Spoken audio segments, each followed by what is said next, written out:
Hello everyone, this is Vishali. You are watching Target Complete YouTube channel. दोस्तों आज हम CBSE class 10th science NCERT chapter 1 का part 3 पढ़ेंगे।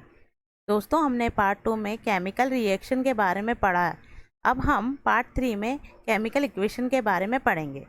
Part 1 और part 2 का लिंक डिस्क्रिप्शन में आपको मिल जाएगा और आई बटन पर क्लिक करके भी आप देख सकते हैं। तो चलिए स्टार्ट करते हैं पार्ट 3, जिसमें हम पढ़ेंगे केमिकल इक्वेशन के बारे में। तो कॉपी और पेन लेकर तैयार हो जाइए। चलिए स्टार्ट करते हैं आज की स्टडी। आज हम पढ़ेंगे केमिकल इक्वेशन यानी रासायनिक समीकरण। अ chemical equation is the symbolic representation of a chemical reaction. रासायनिक समीकरण किसी रासायनिक अभिक्रिया को दर्शाता है। Symbols and formulae of the reactants and products are used for the same. इसमें शब्दों की जगह रासायनिक सूत्रों का उपयोग करके रासायनिक समीकरणों को अधिक संक्षिप्त और उपयोगी बनाया जा सकता है। Example, the reaction of burning of methane gas can be represented by the following equation. Methane को ऑक्सीजन की उपस्थिति में जलाने पर कार्बन डाइऑक्साइड और जल प्राप्त होता है। इस समीकरण को इस प्रकार प्रदर्शित किया जाता है, जैसे methane CH4 plus oxygen O2 reaction करके कार्बन डाइऑक्साइड और जल मिलता है। तो मैथेन जो है वो गैस है, इसको जब गर्म किया जाता है ऑक्सीजन के साथ तो हमको कार्बन डाइऑक्साइड और जल देता है। Steps for writing the chemical reaction equation. रासायनिक समीकरण को लिखने की निम्नलिखित पद है। A word equation show change of reactant to products through an arrow placed between them. शब्द समीकरण में अभिकारकों के उत्पाद में परिवर्तन को उनके मध्य एक तीर का निशान लगाकर दर्शाया जाता है। The reactants are written on the left hand side LHS with a plus sign between them. Similarly, products are written on the right hand side RHS with a plus sign between them. अभिकारकों के बीच योग का चिन्ह लगाकर और बाईं ओर लिखा जाता है उन्हें। इसी प्रकार उत्पादों के बीच प्लस का साइन लगाकर उन्हें दाईं ओर लिखा जाता है। The arrowhead points toward the products and show the direction of the reaction. मतलब तीर का सिरा उत्पाद की ओर होता है और तथा यह अभिक्रिया को होने की दिशा को दर्शाता है। मतलब जो तीर लगाते हैं हम तो उसका जो सिरा रहता है, हेड रहता है, वो अभिक्रिया किस दिशा में हुई है उसको दर्शाता है। A chemical reaction represent with a chemical formula and symbol. Count and compare the number of atoms of each element on LHS and RHS are unbalanced or balanced. Such a chemical equation is a skeletal chemical equation for reaction. रासायनिक अभिक्रिया के पहले और पश्चात यानी बाद में प्रत्येक तत्व के परमाणु की संख्या समान रहती है, इसलिए हमें कंकाली समीकरण को संतुलित करना आवश्यक होता है। अब बैलेंस केमिकल इक्वेशन यानी संतुलित रासायनिक समीकरण।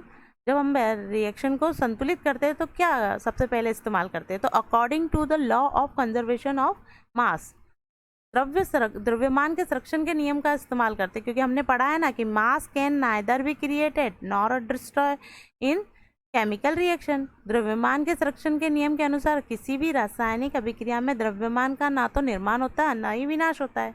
So the number of atom of each element remain the same before and after a chemical reaction. Hence, we need to do balance skeletal chemical equation by following step. अर्थात किसी भी रासायनिक अभिक्रिया के उत्पादों में तत्वों का कुल द्रव्यमान अभिकारकों के तत्वों के कुल द्रव्यमान के हमेशा बराबर होता है ना। रासायनिक अभिक्रिया के पहले एवं उसके बाद प्रत्येक तत्व के परमाणु की संख्या समान रहती है, इसलिए हमें कंकाली समीकरण को संतुलित करना आवश्यक है। अब हम बैलेंस करेंगे। To balance a chemical equation first draw a box around each formula.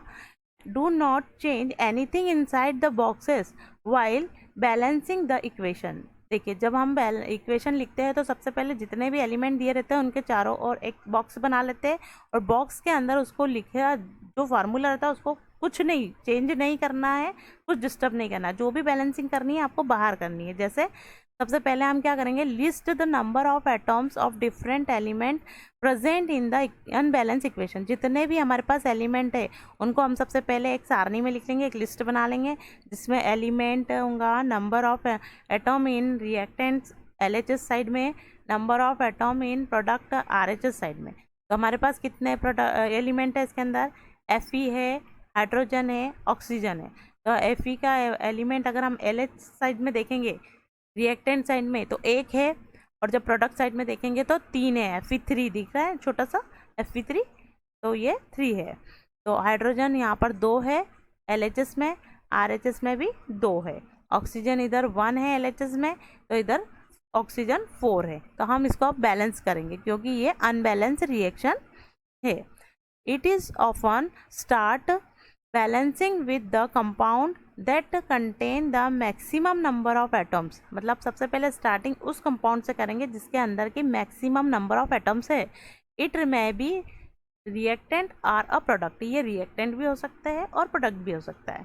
We select Fe3O4, there are 4 oxygen atom on the RHS and only 1 on the LHS। देखिए हमने इसमें से Fe3O4 लिया है क्योंकि ये रिएक्टेंट में है और इसके अंदर ऑक्सीजन के अंदर सबसे ज़्यादा नंबर है। जैसे कि अब इसको हम जब संतुलित करेंगे या बैलेंस करेंगे तो सबसे पहले सारणी में हम क्या लिखेंगे, atoms of oxygen in reactants in product. तो इनिशियल स्टेज में हाइड्रोजन के अंदर देखिए ऑक्सीजन कितना है, 1 ही है, और जब हम इधर प्रोडक्ट में लिखते हैं तो ऑक्सीजन कितना है Fe3O4 में 4 है। तो जब बैलेंस करेंगे तो क्या होगा, 1 में मल्टीप्लाई कितने का कर देंगे, 4 का, और इधर तो 4 है, इधर भी ऑक्सीजन 4 है। तो now oxygen atom is balance both side, it is partly balance reaction. अब जब हम आगे देखेंगे तो now we balance Fe and H to equalize the number of hydrogen atom. तो एटम्स ऑफ हाइड्रोजन देखिए इनिशियली में इधर रिएक्टेंट में कितने हैं हाइड्रोजन, कितने हो गए, 8 हो गए, है ना, 4 × 2 है ना, तो 8 हो गए। अब इधर देखेंगे आप तो कितने होंगे, प्रोडक्ट में सिर्फ 2 ही है। तो हम बैलेंस करते टाइम क्या करेंगे, इधर के 8 को तो कुछ करना ही नहीं, इधर जाकर हमने इसके अंदर मल्टीप्लाई कर दिया, 2 × 4 = हो गए 8। ठीक है, द इक्वेशन वुड बी, क्या हो जाएगी इक्वेशन, Fe + 4H2O रिएक्ट करके Fe3O4 + 4H2।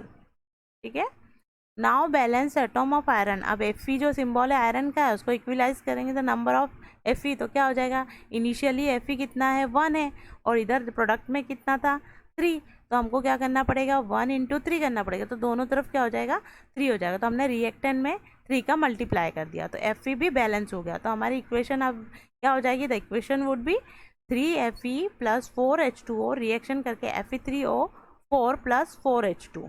तो देखिए एक बार फिर से देखिए, इधर 3 है ना, LHS में देखिए Fe3 है, तो इधर भी Fe3 है, इधर 4 × 2 8, H कितना है, 8 है, इधर भी 4 × 2 8 हो गए, है ना। ऑक्सीजन कितना है, 4 है, इधर भी 4 है। तो now the chemical equation is balance. This method, जो इस मेथड से हमने इसको पूरा किया है बैलेंस, उस मेथड को क्या बोलते हैं, हीट एंड ट्रायल मेथड। बहुत इंपॉर्टेंट है ये हीट एंड ट्रायल मेथड। अब नेक्स्ट है writing symbol of physical states. The physical states of the reactants and products are mentioned in the chemical formula. The gaseous, liquid, aqueous and solid state of reactants or product are represented by G, L and AQ and S respectively. देखिए जब हम equation लिखते हैं thrice Fe, तो जो Fe है वो solid में इसलिए S स्मॉल छोटा सा, फिर 4H2O वो गैसीय अवस्था में इसलिए G, और Fe3O4 सॉलिड और H2 फिर gas. In this reaction water is used in form of steam. Sometime the reaction conditions such as temperature, pressure, catalyze etc for the reaction are indicated by above और below the arrow। जब भी हम reaction कराते हैं और कोई catalyse, pressure, temperature का use करते हैं तो उसको एरो के ऊपर लिखते हैं। जैसे कार्बन मोनोऑक्साइड + H2O रिएक्शन करके CH3OH लिक्विड मिलता है, तो इसमें हम 340 एटमॉस्फेरिक प्रेशर लेते हैं, तो इसलिए हम उसको एरो पे लिखते हैं। इसी तरह एक रिएक्शन और है 6CO2 + 12H2O रिएक्शन करके सनलाइट और क्लोरोफिल की प्रेजेंट बता रहे हैं, और C6H12O6 मिलता है हमको, प्लस 6O2 प्लस H2O मिलता है। तो इसमें हमने प्रेजेंट किसकी बताई, सनलाइट और क्लोरोफिल की। ठीक है, तो हमारा पार्ट 3 कंप्लीट होता है। तो फ्रेंड्स, आपको वीडियो पसंद आई है तो लाइक करें, अपने दोस्तों के साथ शेयर करें और चैनल को सब्सक्राइब करें, साथ ही बेल आइकन को प्रेस करें। तो फ्रेंड, मिलते हैं इसी चैप्टर के नेक्स्ट पार्ट में। Till then stay safe, bye bye, thank you.